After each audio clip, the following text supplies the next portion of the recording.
Hello, and welcome to your virtual field trip. My name is Deb, and I'm a teacher on special assignment at School Mental Health Ontario. We've partnered with our friends at Ophia to offer this virtual field trip video series on stress management and coping. This is the fourth video. We learned about breathing, stretching, and visualization. Today, we are learning about distraction as a possible strategy to help us cope with stress. It seemed like the perfect time to come to one of my favorite spots.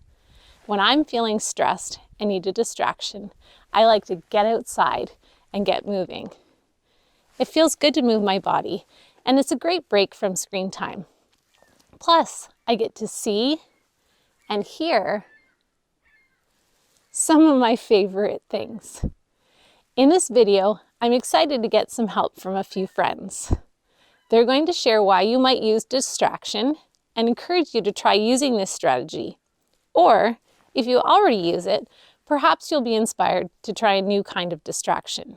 Remember, each of us is unique, and strategies that work for some might not work for others, and that's okay. It's our hope that throughout this video series, you'll find something that works for you. So, let's get started. Hello, my name is Tracy Groves, and I'm a social worker with School Mental Health Ontario. A social worker is someone who helps you with your worries and your problems. From time to time, all of us feel overwhelmed with feelings and situations that cause stress. Distraction is one strategy that we can use to give us some space between those feelings and an opportunity to settle our mind and emotions. There are many activities that can help refocus your mind, and each of us is different in what works best for us. Some of us like to do art and coloring. Some may like to listen to music, while others might prefer something more physical, like riding a bike or a sport. Each of us have our own spiritual and cultural activities, family practices or rituals that have meaning to us. We want to encourage you to think of those activities that distract you from your worry or stress. Choosing something that brings you joy and brings positive feelings gets you out of your head and is a way for you to feel better. While distraction doesn't make a situation go away, when we just have some space from what's causing us to feel overwhelmed or distressed, we may often approach it with a clearer mind when we have fresh eyes on it. In fact, I'm going to listen to some music right now. And maybe I'll even do a little dancing, because I do enjoy dancing.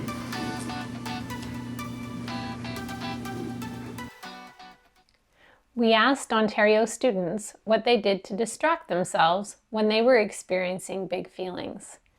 Here is what kindergarten students had to say. If I'm feeling upset, I call my pets and they lay down with me. I go outside and run and run and run. I listen to my music books from my grandma. I snuggle with my stuffies. When I feel worried at school, I think about being cuddly at home with my mom. It helps me when I take a rainbow breath. I go in my room to relax and look out my window. I do yoga or stretches.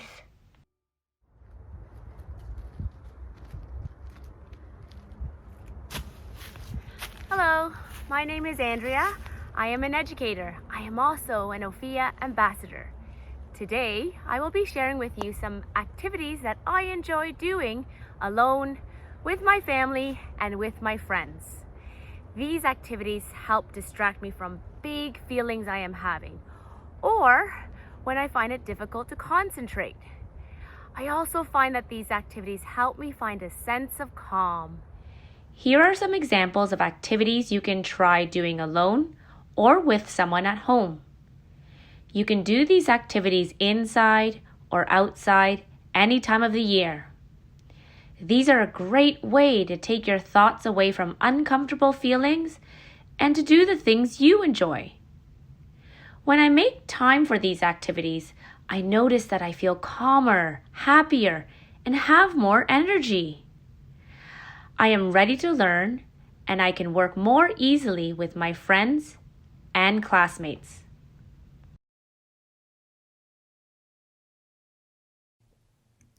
What distractions do you use?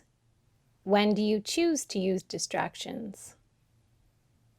Have you noticed if your feelings change as you are doing the activity, or how you feel after?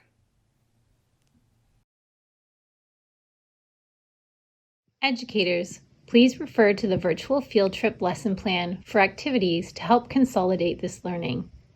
We also encourage you to revisit the Student Mental Health Action Kit for further supports and resources. Thank you for joining Ophia and School Mental Health Ontario on this virtual field trip. We hope you find these strategies helpful. Educators, don't forget to stay connected by following Ophia on Twitter, Facebook, and Instagram at Ophia Canada. Also, follow School Mental Health Ontario at SMHO_SMSO on Twitter, and follow our youth account on Instagram at ThriveSMH.